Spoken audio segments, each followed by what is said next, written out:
Bueno, muchísimas gracias. Gracias por la invitación. En Colombia, la propuesta del abordaje, no sé dónde está, pero excelente.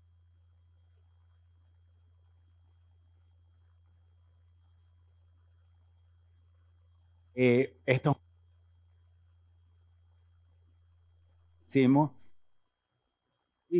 y para que tengan una idea de lo viejo que está presentando el binomio de oro, lo de moda. Son mis conflict of interest. Yo hago puras cuestiones de páncreas, de consultoría desde el punto de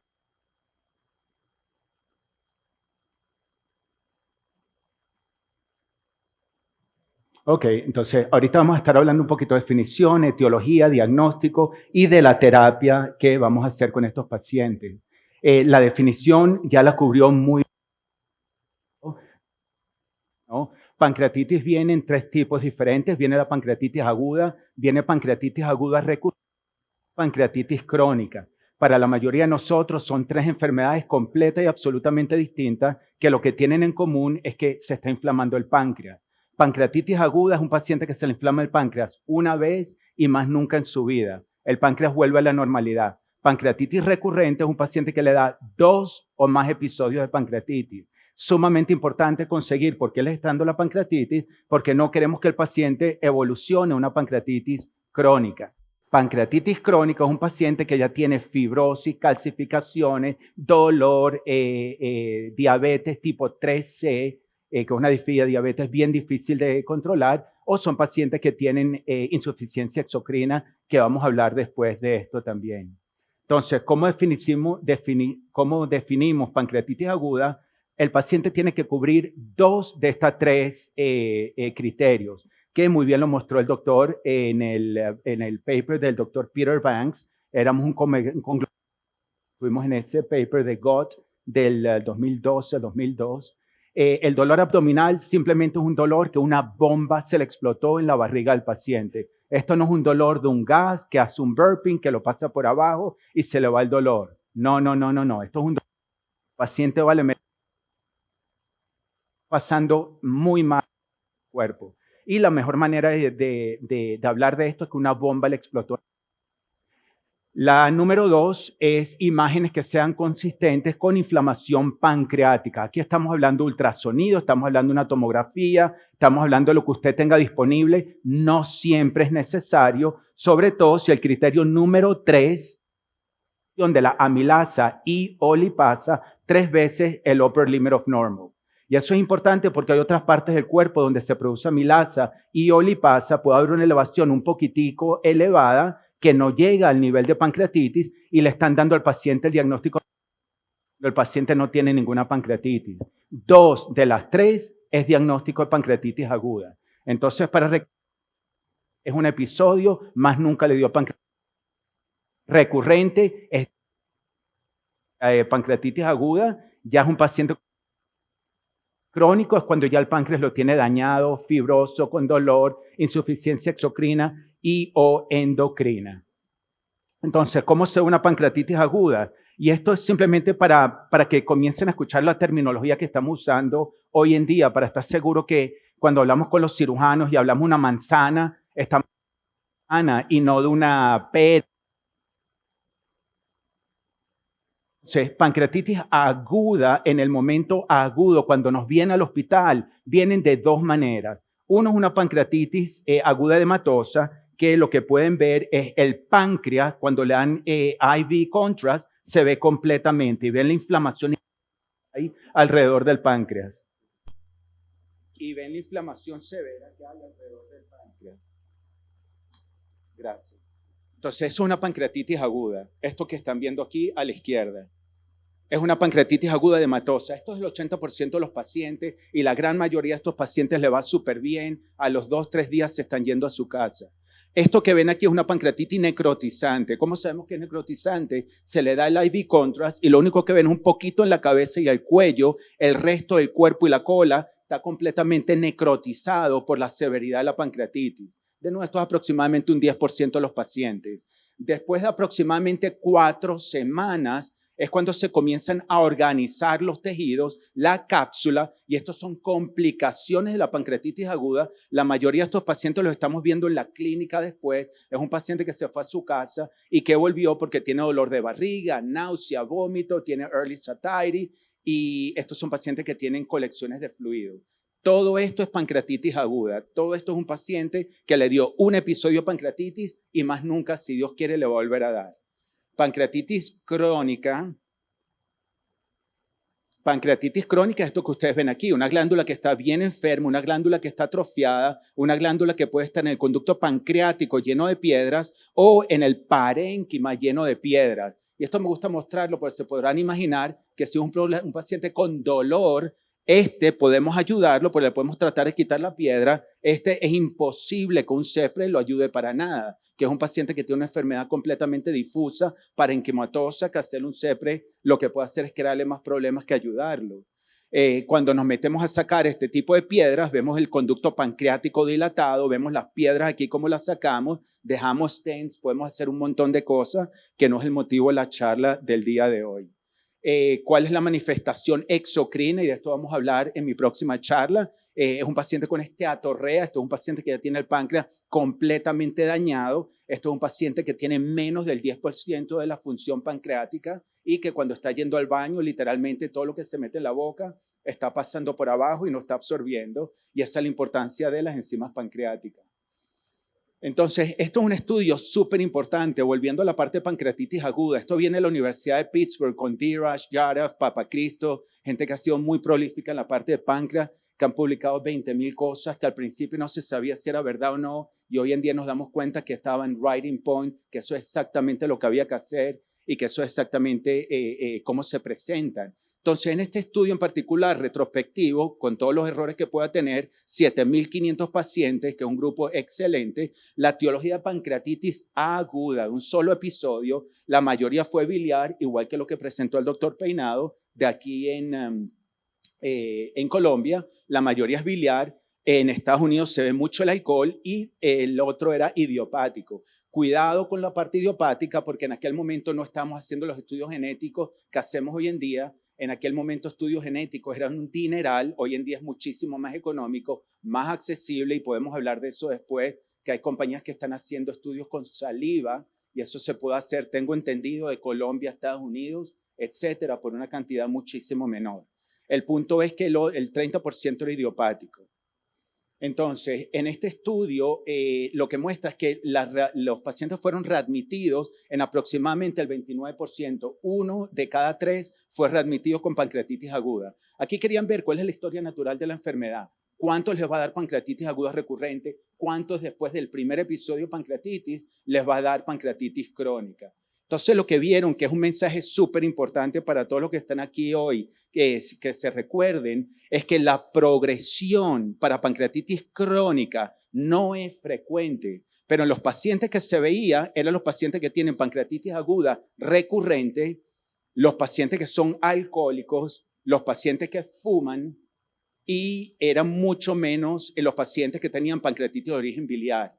¿Por qué eso es tan importante? Porque si uno puede cambiar alguno de estos, es decir, si el paciente deja de fumar, deja de beber, y en la parte de pancreatitis aguda tienen hipertrigliceridemia, hipercalcemia, etcétera, etcétera, y se trata, ahí se cortó la enfermedad y no debe progresar, no les debe dar pancreatitis crónica. Lo otro que era sumamente importante y que quiero que ustedes se acuerden y se lo lleven para cuando comiencen a ver pacientes el lunes de vuelta, es que el riesgo en los pacientes con pancreatitis biliar era más grande que le diera un segundo episodio mientras más tiempo esperaban en quitarle la vesícula biliar.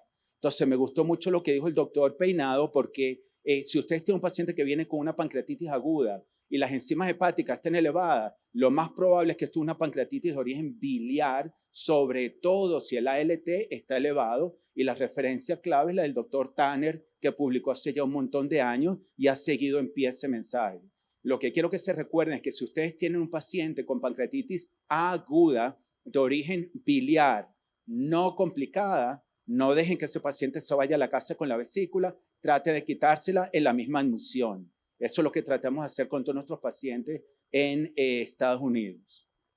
De hecho, esos son los guidelines hoy en día. Entonces, la conclusión, una de las conclusiones es que si ustedes quieren que el paciente no les dé una pancreatitis crónica, hay que tratar de alterar la manera en que la enfermedad está avanzando. Este es otro estudio, esto es un metaanálisis de diferentes grupos, 8,000, casi 500 pacientes. De nuevo, quieren ver la historia natural de la enfermedad y no es ninguna sorpresa, los números son bastante similares. 10% de estos pacientes, después del episodio de pancreatitis aguda, les va a dar pancreatitis crónica por una razón u otra. El 36% de estos pacientes con pancreatitis aguda recurrente les va a dar pancreatitis crónica. Y de nuevo, el mensaje es bien fuerte y es bien difícil de cambiar. Si los pacientes fuman, si los pacientes son alcohólicos, y en este caso los hombres, tienen más riesgo de que les dé pancreatitis crónica. ¿Por qué digo que es difícil? Porque muchas veces parar de fumar es sumamente difícil. Pacientes alcohólicos es sumamente difícil que paren de tomar. Hay que ayudarlos de cualquier manera. Hay que tratar de meterlos en algún sistema que los puedan ayudar para que dejen de fumar, para que dejen de beber. Entonces, en el mundo de la pancreatitis yo vi la memotécnica que puso el doctor Peinado, que me gustó. Esta es la memotécnica que nosotros tenemos publicada en Clinical Translation Gastroenterology del 2019. El doctor Whitcomb fue el que salió con la idea. Todas estas enfermedades, todas estas etiologías, cuando uno lo ve, el pathway final es una pancreatitis crónica. Es decir, cualquiera de las imágenes que yo le mostré pueden ser cualquiera de estas enfermedades. No es textual lo que estoy diciendo, pero lo que les quiero decir es que pancreatitis crónica es el end result, el resultado final de cualquier etiología que esté dañando el páncreas constantemente.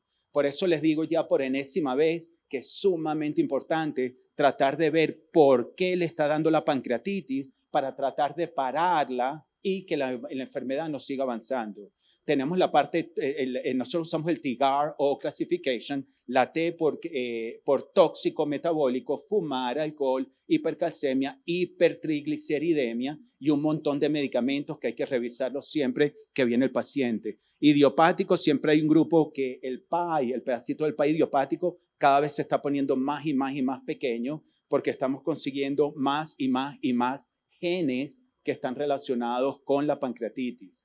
La parte autoinmune es una enfermedad relativamente nueva, ya les voy a mostrar algunos ejemplos de esta enfermedad, pancreatitis severa o recurrente, obstrucción, trauma, y algo que me gustó que también dijo el doctor Peinado, que no sé si captaron la importancia de esto, hay un grupo pequeño de pacientes que vienen con una pancreatitis aguda, se les hace todo un estudio metabólico que ya les voy a mostrar y viene todo negativo. Y el paciente no conseguimos ningún factor de riesgo y decimos que es idiopático. Ese paciente es sumamente importante que en el próximo mes se le haga una tomografía, una resonancia, una econdoscopia para estar seguro que no tengan un cáncer. Porque ya hay como 3 publicaciones grandísimas que muestran que mientras más avanzada es la edad de este paciente que vino con una pancreatitis idiopática, más es probable que el paciente tenga un cáncer. Entonces el paciente puede tener la suerte de su vida, no solo que tuvo un cáncer pequeño que se manifestó con una pancreatitis, pero que el médico que lo vio pensó en eso y literalmente pudo hacer uno de esos 10-15% de los pacientes con cáncer de páncreas que pueden ser curados. Así que eso es sumamente importante. Recuérdense, pancreatitis aguda que no tiene etiología, todo le viene negativo, siempre repítanle una tomografía trifásica, una resonancia con IV contrast, un IOS, para estar seguro que no se está escondiendo un cáncer.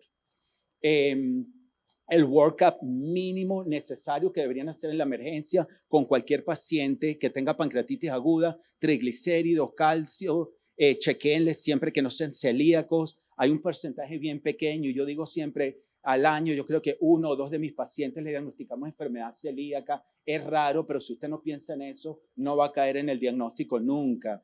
TSH, un grupo pequeño de pacientes con hipotiroidismo, pancreatitis autoinmune y obviamente la parte genética. La parte genética, antes yo les hubiera dicho que no la hagan nunca al principio. Cuando todo esto está negativo, yo estoy chequeando la parte genética ahí mismo. ¿Por qué? Porque en los Estados Unidos el precio ha bajado muchísimo y ya lo están cubriendo los diferentes insurance. Entonces yo quiero saber cuál es el make-up genético de mi paciente para poder tener una idea del riesgo que el paciente tiene de volver a tener pancreatitis. sobre todo en los fumadores, sobre todo en los alcohólicos, sobre todo en pacientes con hipertrigliceridemia, que pueden tener síndromes raros, y ya vamos a hablar de eso en un segundo.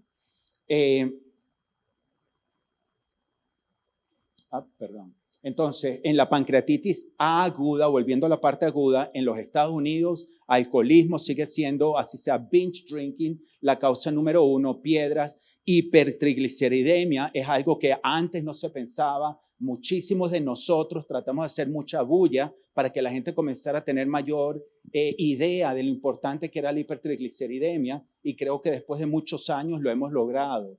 Esto es la parte de biliary pancreatitis. Yo sé que aquí hay residentes, internistas. La parte de la biliary pancreatitis es literalmente lo que ven, una vesícula biliar. En los Estados Unidos, en mujeres, se ve aproximadamente los 20 y tanto % de las mujeres que tienen piedra, y un poquito menor en los hombres. El punto es que una piedra pequeña de la vía biliar puede pasar en el conducto biliar, quedarse aquí al nivel de la papila mayor, se puede quedar atascada, da una pancreatitis. La noticia buena es que el 80% de estos pacientes, la piedra va a pasar espontáneamente y no van a necesitar un CEPRE, no van a necesitar nada. Si usted tiene un paciente con pancreatitis biliar y ve que la bilirrubina le está subiendo y no pueden hacer una resonancia magnética porque no lo tienen disponible en su institución, métanse y córtenlo, porque lo más probable es que tiene una piedra atacada. Pero, de nuevo, el 80% de estas piedras van a pasar solas y no hay necesidad de hacer ningún CEPRE. Si tienen el lujo de tener endoscopic ultrasound, eso es otra posibilidad, meterse, ver cómo está el área y ver si necesitan un ERCP. Aquí ven una papila de un paciente mío que tiene una piedra estancada y que se le hizo el CEPRE.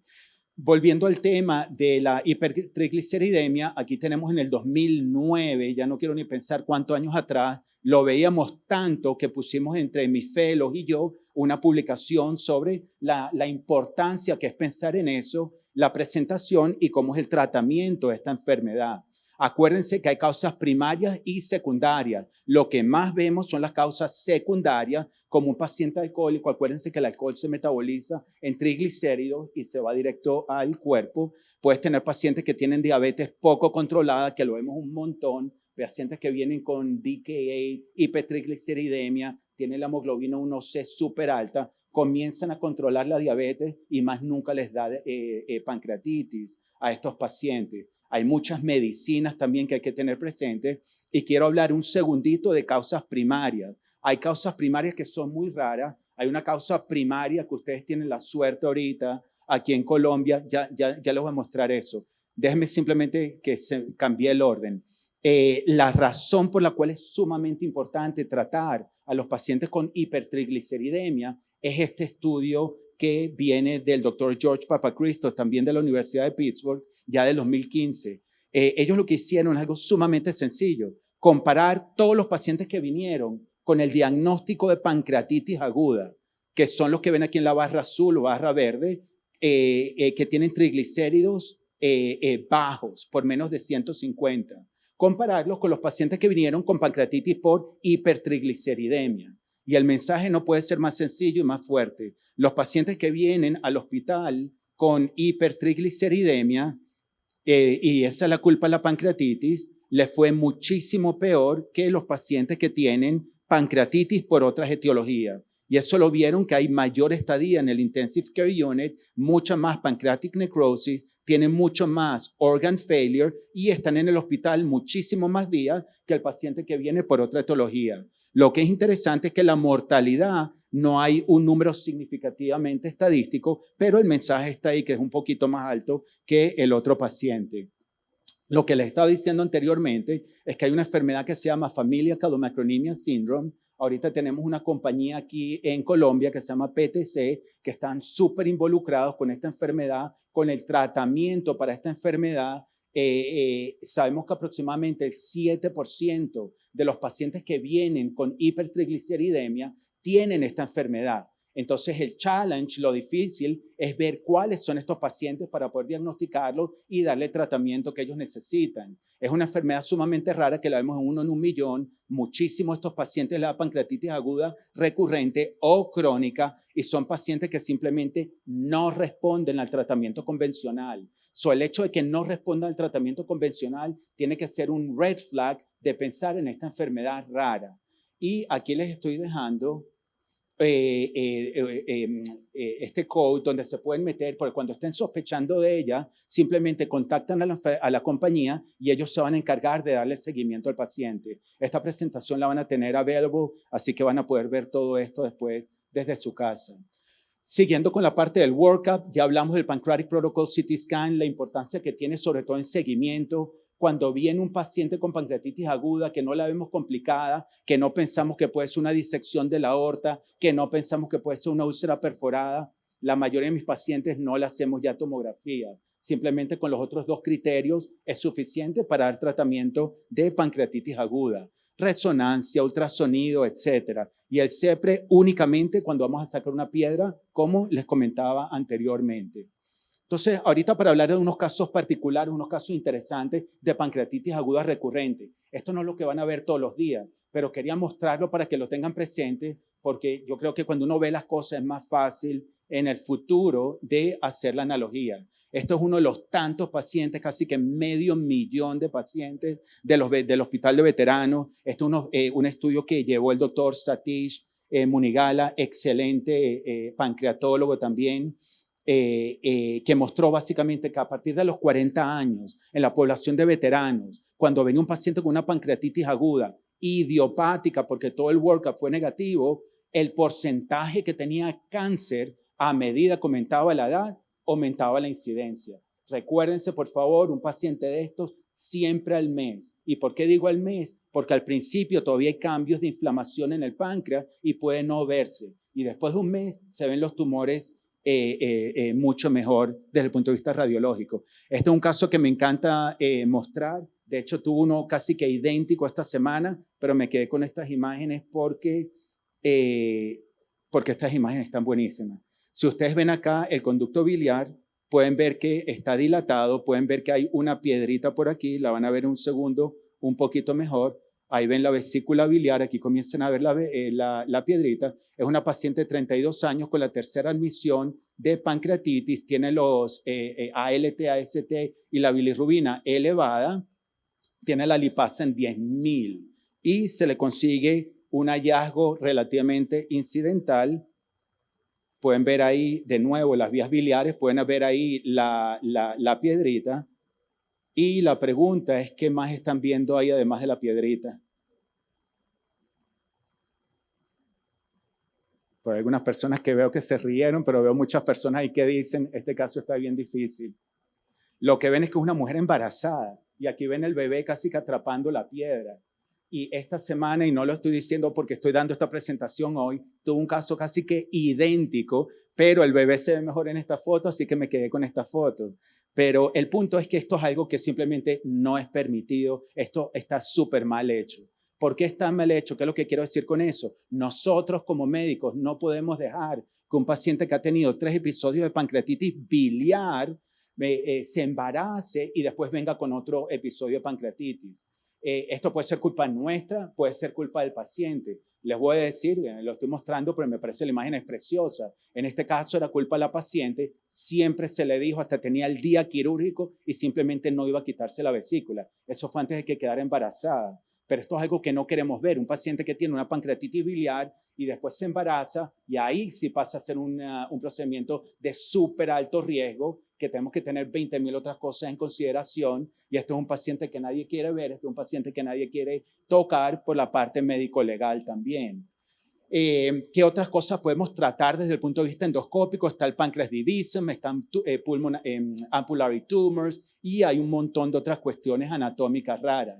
Estos son 2 pacientes completamente diferentes, pero con una presentación clínica idéntica. Aquí pueden ver el pancreas divisum, donde ven el conducto dorsal entrando en la papila menor y aquí ven toda la parte biliar entrando en la papila mayor. Esto lo ven igual en este otro paciente entrando en la papila mayor y aquí el conducto dorsal en la papila menor.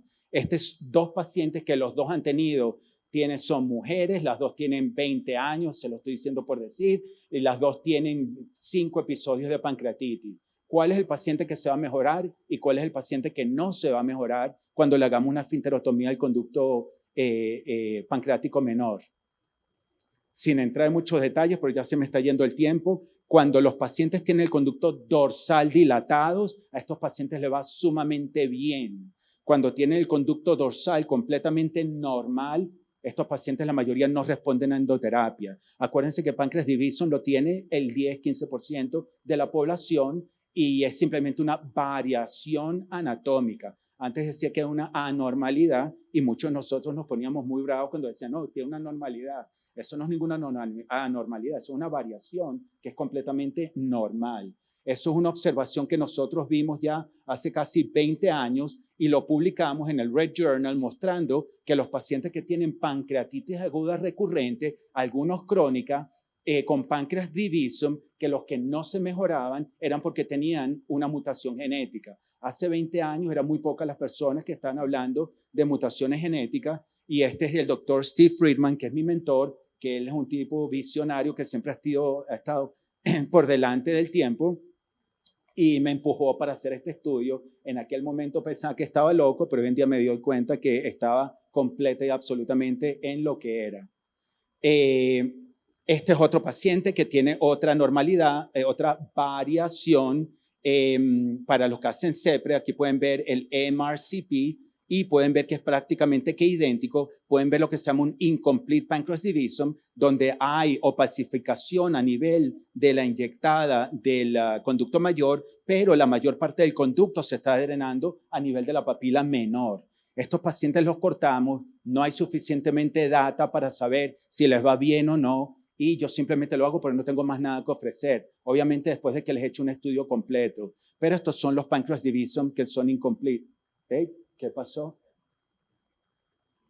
Si lo pueden poner de vuelta, más arriba, o más abajo, más arriba, un poquito más.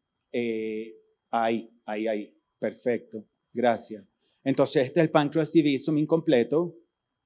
Este es un paciente, por cuestiones de tiempo, voy a ir un poquito más rápido. Este es un paciente que tiene pancreatitis aguda recurrente con la imagen típica del sausage shape de una pancreatitis autoinmune. No hay ninguna otra condición en el mundo del páncreas que tenga una imagen de este tipo. Esto es pancreatitis autoinmune y más nada.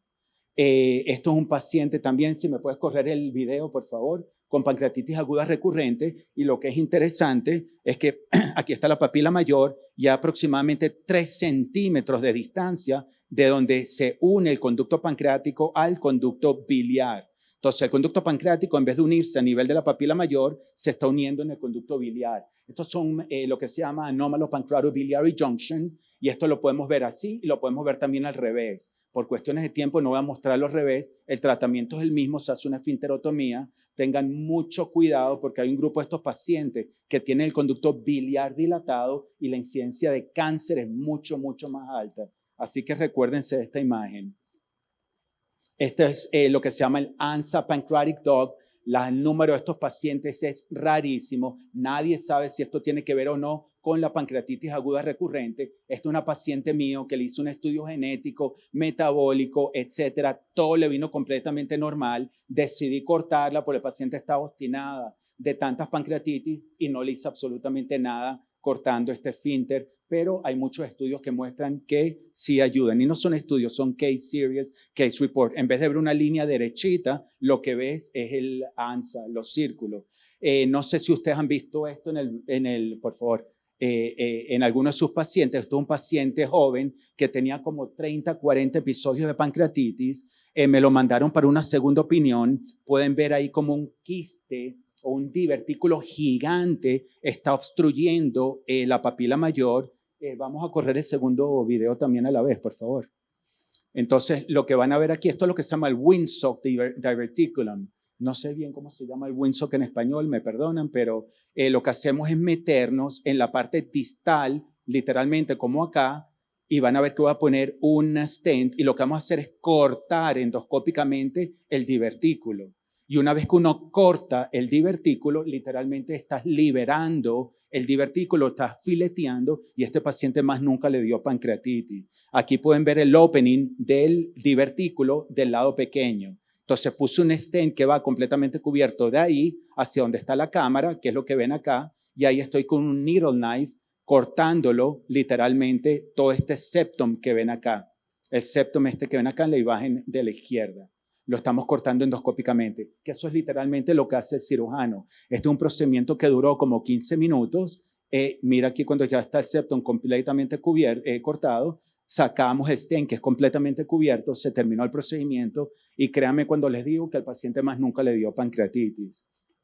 Estos son casos raros, pero hay que tenerlos presentes. Este es un paciente también con pancreatitis aguda recurrente. No sé si a alguien aquí le gusta la radiología. Pueden ver el páncreas ventral, que está un poco dilatado, pero el tejido se ve muy bien. ¿Y qué es lo interesante? Ahí no hay páncreas. Esto es un paciente que tiene agénesis del páncreas. Y les digo que esto lo veo como una vez al año. Obviamente somos centro de referencia, nos mandan un montón de estos pacientes, pero no saben qué pasa, entonces nos mandan y dicen, no, que el paciente perdió la parte de atrás del páncreas de tantas pancreatitis que ha tenido. Esto es un paciente que tiene agénesis of the dorsal pancreas. Y son cosas raras. En estos pacientes no hay mucho que podamos hacer. A veces cuando ponemos un stent y lo cortamos, les va bien, pero son tan raros y tan escasos estos pacientes que simplemente no sabemos bien qué hacer. Esas son más imágenes del mismo paciente que pueden ver que no tiene un páncreas dorsal. Esto es lo único que tiene. Y es un paciente que ha tenido toda su vida completamente normal. Y esa es otra imagen y otra imagen. Entonces, para terminar, acuérdense que la terapéutica médica de la pancreatitis aguda recurrente, lo mínimo que tenemos que hacer es convencer al paciente que tiene que parar de beber, tiene que parar de fumar. Son bien difíciles de hacer eso y yo a los pacientes, créanme, como le dice uno a un paciente que lleva fumando desde los 15 años y ahorita tiene 40, 50 años que deje de fumar. Es sumamente difícil, pero hay que buscar la manera que lo hagan. Y con el alcohol igual. La parte metabólica, siempre busquen enfermedad celíaca, hipertrigliceridemia, súper importante, porque muchas veces no lo chequean y lo más triste aún es cuando nos llaman y nos dicen que hay una sangre lipémica, que quiere decir que está lleno de triglicéridos.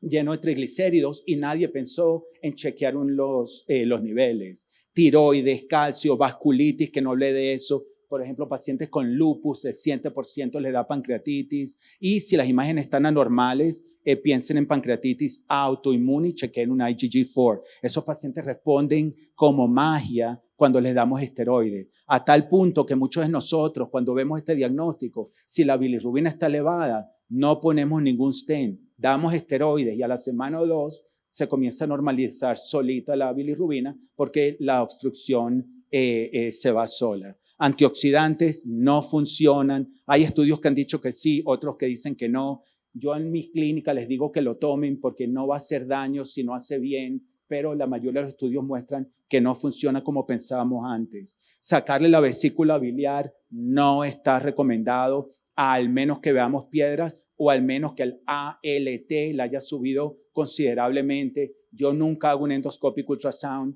Yo lo que hago es ver cómo han estado las enzimas. Cuando los pacientes me dicen que el cirujano le quiere quitar la vesícula, yo echándoles broma le digo, bueno, que le quiten la vesícula, que le quiten un riñón, que le quiten un dedo, porque si le van a querer quitar algo, que le quiten de todo, pero le están quitando cosas que están funcionando completamente normal. Entonces, ¿para qué le van a quitar la vesícula si la vesícula no tiene nada que ver con la pancreatitis? Entonces, tengan eso en cuenta porque muchas veces la reacción no es hacer un estudio metabólico, la reacción no es hacer estudio genético, la reacción es quitarle la vesícula.